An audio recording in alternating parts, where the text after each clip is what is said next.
What's going on YouTube? Today we're going to be starting the wire tuck on the CRX. I'm going to be starting on the driver's side and working my way over to the passenger side.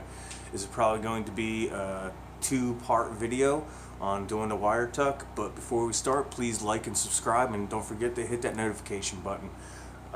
Really greatly appreciate it. So let's jump right into it and get started. Okay guys and girls, first thing you want to do is you want to remove your front bumper support. Then you want to remove your fenders. I didn't remove the drivers yet, but I will once I get to the driver's side. I'm going to be working on the passenger side first. So what you want to do is disconnect all your connections and start running your wires towards the firewall to be able to pull them through the firewall where the big plug grommet is at the firewall. Alright, so I fished all the wiring through this section here. Like I said, you can just loosen your water bottle, you'll be able to get it through. It just works. Then you get all your plugs all the way through and get to this point, and you just disconnect this plug. And also, if you were, no, you don't have to, never mind, just that plug and it'll be all undone. Then you got two wires running to your brake master cylinder. Just disconnect those.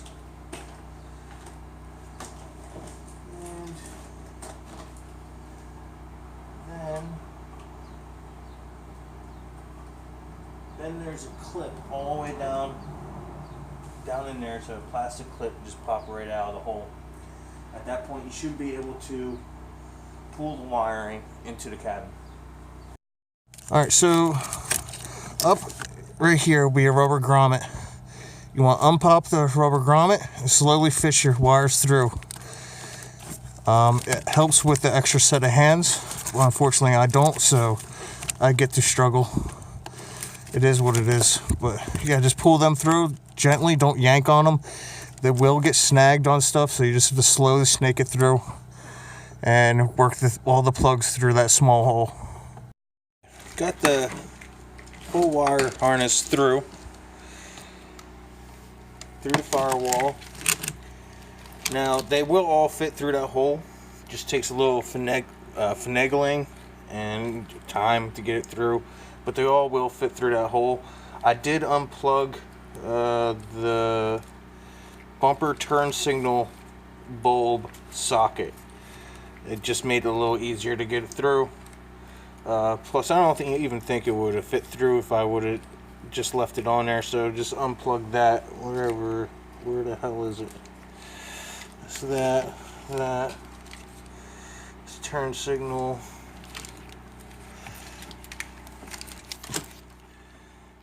That's windshield washer fluid. It's this one right here.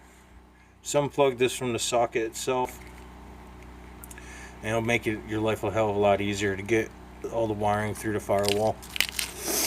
Now at this point, what I'm thinking is I'm going to try. I'm not going to cut this wire, these wires. I'm not going to cut, and I'm not going to cut the brake wires.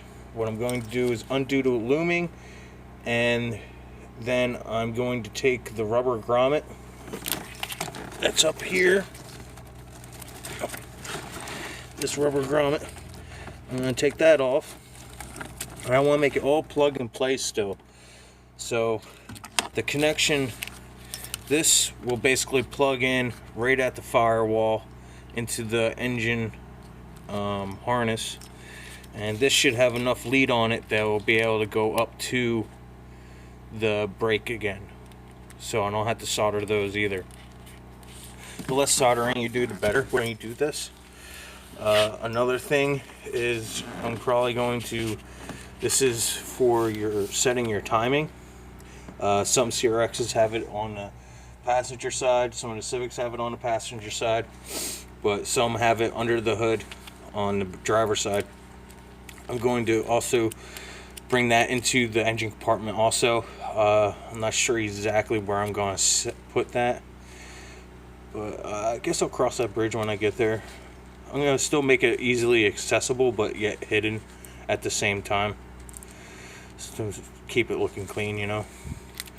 But now I'm going to undo the looming from timing light plug all the way to the rubber grommet that was holding it into the firewall. And I'm going to try to save these clips because they're always handy to save. Alright, I got all the looming undone, and I undid all the wires all the way to basically the grommet, and I was able to take all the electrical tape off this grommet that goes to the firewall. What's facing me goes out to the firewall.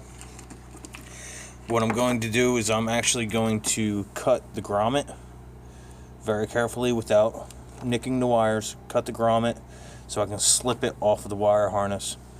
And what I completely forgot about is the black wire for your master cylinder or your brake reservoir. You're going to have to extend that. That's all that is a ground, I believe, and that goes so you can run it back into the engine compartment.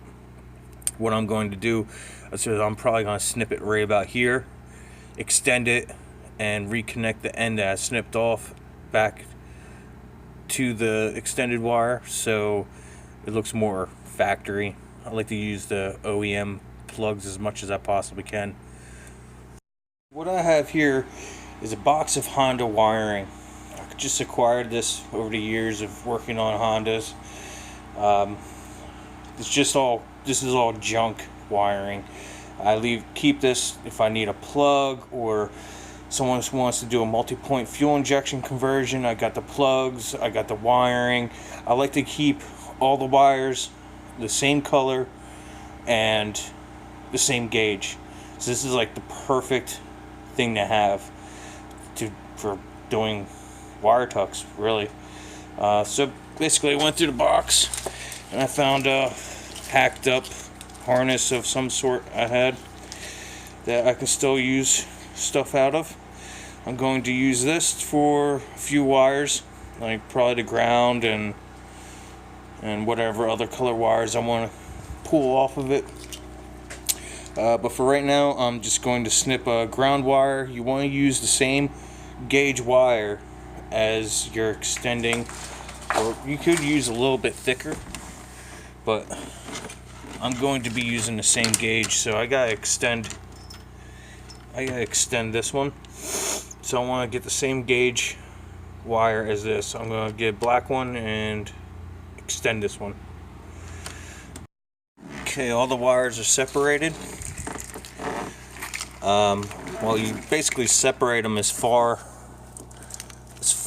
under the dash you can just by pulling them. Then it'll eventually just start getting entwined and entangled. You don't want to start unraveling all of that. Just get as far under the dash as you can, and that'll be your V point where it splits. So I extended the black wire to the master cylinder. I ran it this way because it's just a ground.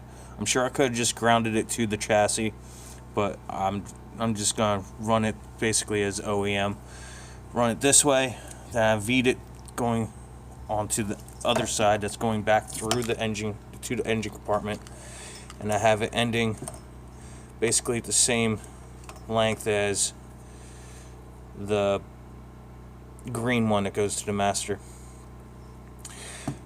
I put the rubber grommet back on. This side that you see is actually going to be facing into the engine compartment. And see how much slack I got now? That's plenty of room for me to send other wires through, like my wideband and boost gauge and oil pressure gauge. There's plenty of room for you to slide more wires through that.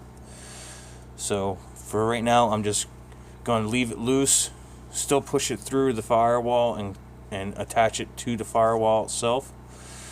In a later some other video, you'll be seeing me running another wire through my oil pressure gauge wire. I'll be sending it through there.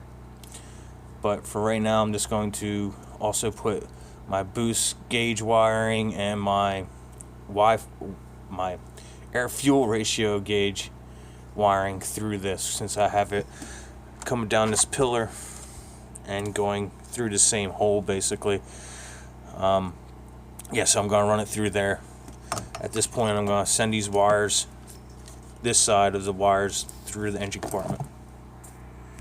Your wires through the firewall.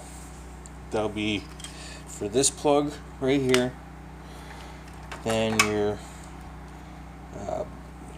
timing bypass jumper socket, then your 2 wires for your brake master.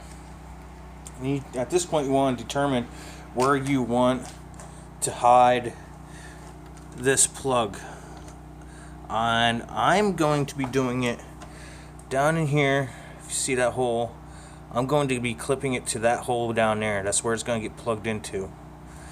So eventually on the engine harness side, it's going to be getting plugged all the way down there.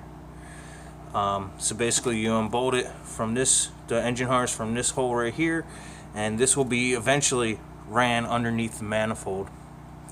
But for the time being, I'm going to use one of the clips, reuse one of the clips that I pulled off the harness, and I'm going to put it right about here, nice and tight. Then I'm going to clip it to that hole in there, down there. Then I'm going to pull the rest and also attach my wires to my master cylinder. Then I'm going to pull the slack, the remaining slack, I'm going to pull it back through the car. And at that point, I know the exact distance I need to tape everything off. Then I'll probably use some wire ties, or not wire ties, zip ties, to hold everything how I want. Then I'll disconnect everything and tape it up all nice. Then put some looming on it. For right now, I did not put the grommet back into the firewall yet, because I need to run another set of wires for my oil pressure gauge. So I'm just going to hold off on putting that grommet back in. But for right now, I can get the distance of everything. Just have a little bit extra slack down there for the grommet. And when you put the looming on this, short the looming about, I would say about like that much. So when you put the grommet on, the grommet has like a little sleeve on it, so you don't like butt right against. So you butt right against it, and you don't have it. It's not getting kinked or anything like that. Okay, at this point, I got the wires hooked up to the brake master cylinder, and I got the timing light plug right here. It's easy access. I just took it away, won't be seen. Then down, way down in there, if you look, I got the plug for the engine harness. Now that's clipped into a hole using one of the stock OEM zip tie clips. I just put it around the end of it and clipped it right there. I have looming on both leads, all taped up, ready to go. Now I could have made this one a little bit shorter, but I'd rather be a little longer and have to deal with the extra slack than too short, and then you just got a whole bunch of extra problems. But next step will be taking all these wires here and feeding them through this side of the car. Now when doing this, what I like to do is I don't just cut. Alright, I take one wire at a time, and I cut, like I'll start like right here. I cut here, then I pick another wire, I label it, like put a piece of tape on it, put 1 and 1, then cut in the middle. Then I move down just a little bit, go put another piece of tape, two, cut in the middle. I don't want all of them cut right in the same spot, because when you solder your extensions onto them, it's gonna end up being real thick right here if they're all in the same spot. So I like to space them out gradually throughout this whole break right here, so it stays relatively thin. So when I go to tape it all back together and put looming on it, is now I don't have a big bulge right here. So, all right, let me snip each one and send it through. Oh, another thing, I am going to be sending the wires through this grommet right here. I'm going to be using a step bit to drill out the center of this grommet, this plastic grommet. Then I'll pull a wire through it and pull the wires through. Let's start get to labeling and snipping here. Like I said, I'm gonna stage them. Take a piece of masking tape.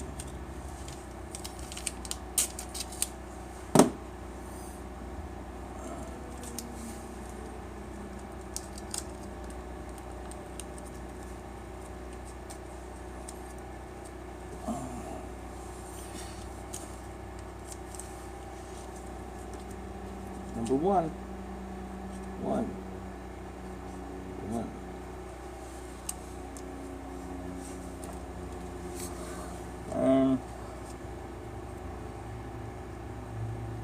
Cut right in the middle.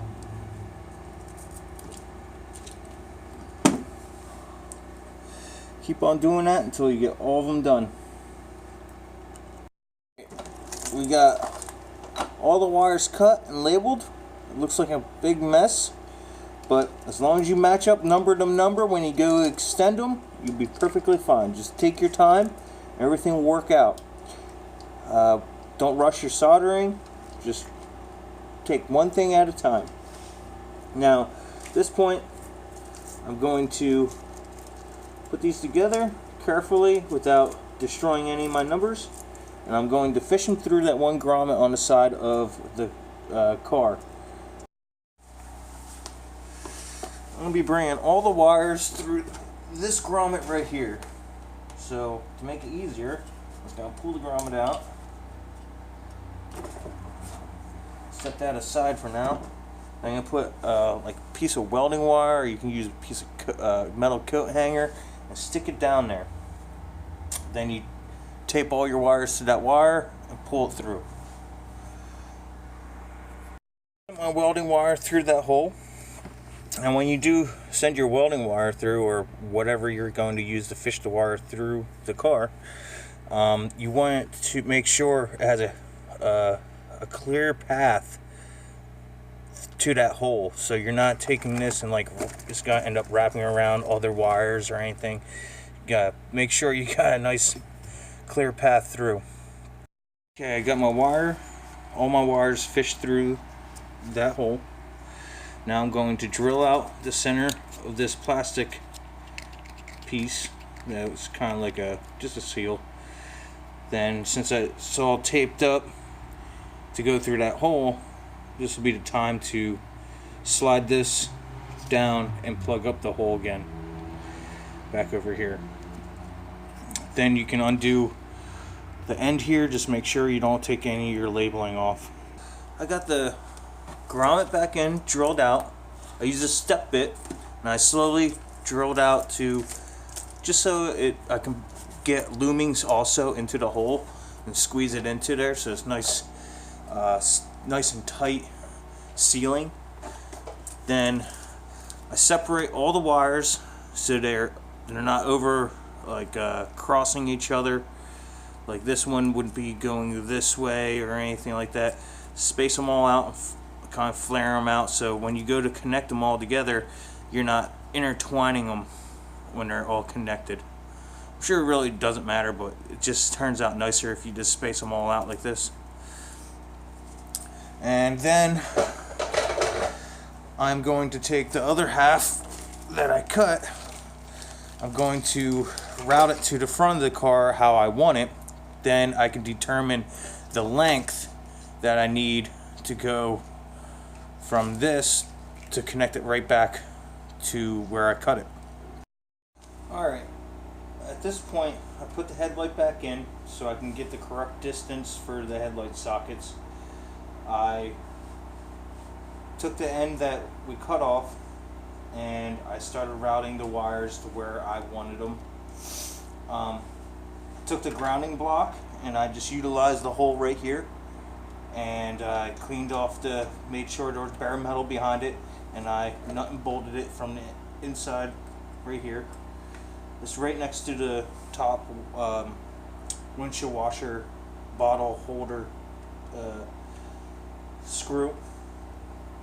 I have majority of the wires running past the windshield washer bottle. Turn signal, and I have the horn wiring running underneath the headlight. And right here's the bumper turn signal bulb. At this point, I got all the numbered wires here, and I want to spread them out like I did on the other side, and just take one at a time then. And well, I got to figure out the distance of lead that I need to extend them. It is possible to do this without having to extend them. You just have to join them back together. In my scenario, I'm going to have to make just a small extension for each one. It's not long at all. Give you a little show how close it is. That's how close it is, from there to there. So you just have to make an extension from one to the other. Okay, I got all 13 wires just extended around that much. I soldered each one, heat shrinked them, and not only that, I took about a ½ inch of electrical tape and I went over just where the solder connection is. That ensures that there's no spur or anything that's going to in the future pop out of the heat shrink and ground out to anything, chew through another wire, short things out. I did that for every single wire, and now I need to tape them nicely all together, put some looming on this whole thing. I've got the wire looming all on the wire harness now. Now what I would do is take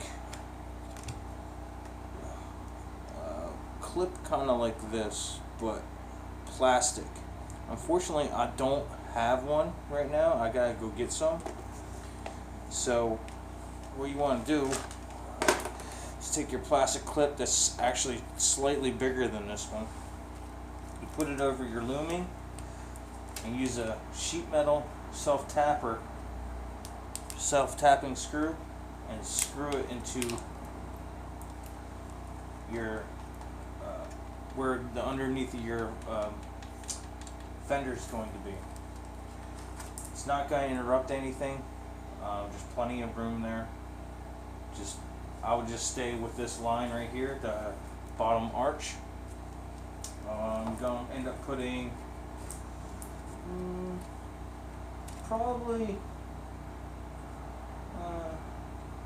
probably 3 of these on each side. One here, and one over here. Alright, now that that's all taken care of over there for a time being, I want to undo my engine harness all the way over to here. Then I want to route it underneath the manifold, and each fuel injector plug is going to come up in between each slot. You just gotta make sure you're plugging in the correct ones. That's why I left such a long lead on these, so I can get through that intake manifold and up and into the fuel injector. So this is the plug we had to plug in down there, down to that plug. Okay, get the engine wire harness ran underneath the intake manifold, and I brought each injector wire, 2 of them through these slots.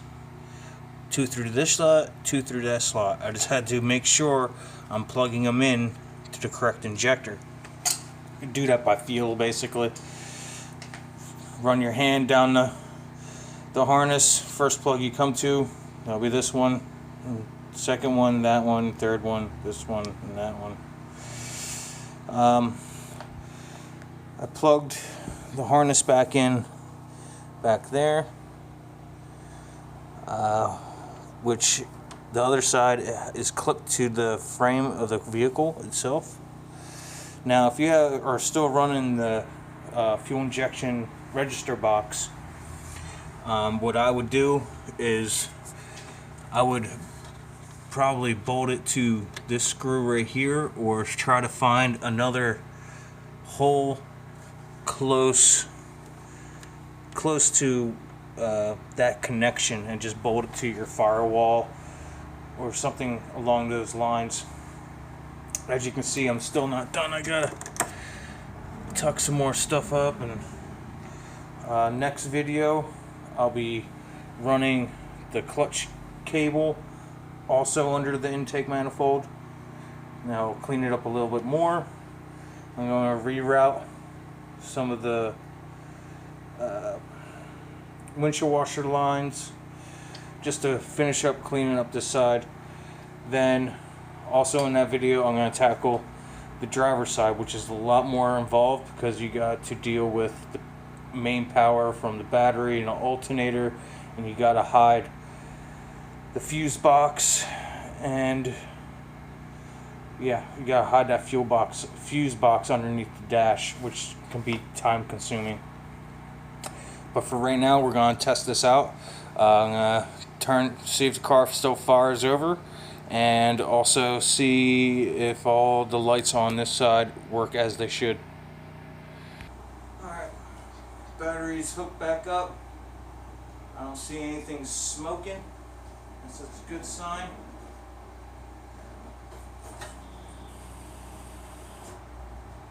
Alright, ignition is just on. Turn on the headlights.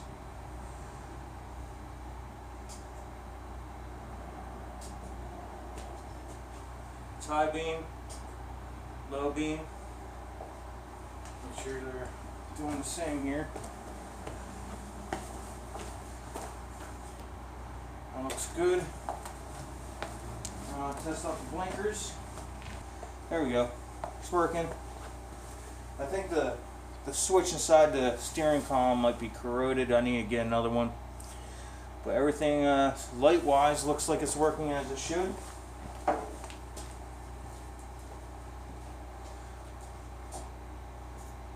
Let's see if she still fires over.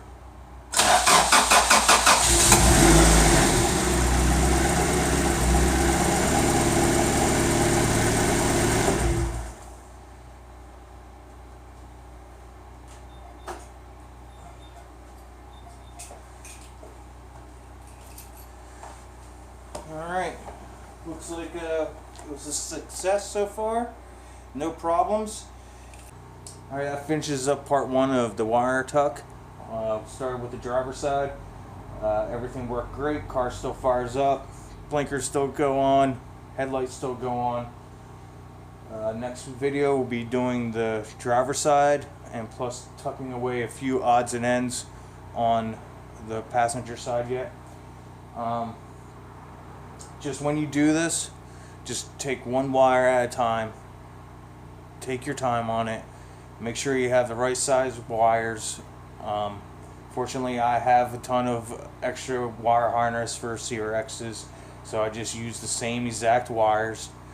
But if you don't, just go pick the like one size bigger, or there was actually like 3 different sizes in that section. So I would find the one that matches up to the big size, which I don't know exactly what the gauge was. Then I would just find the size that was the second one down and just use that for everything else. There was one wire that was bigger than all the rest. It was, I believe it was a ground wire. Yeah, you can do a little bit faster than soldering every single one. You can take all your grounds that normally went to the ground block like this. You can clip those and just put them on a wire O-ring, or not O-ring, yeah, a wiring ring, and just screw it right to the chassis itself. But I wanted to keep it as OEM as possible. But yeah, if you like what you see, please like and subscribe, and hit that notification button, and check out part 2.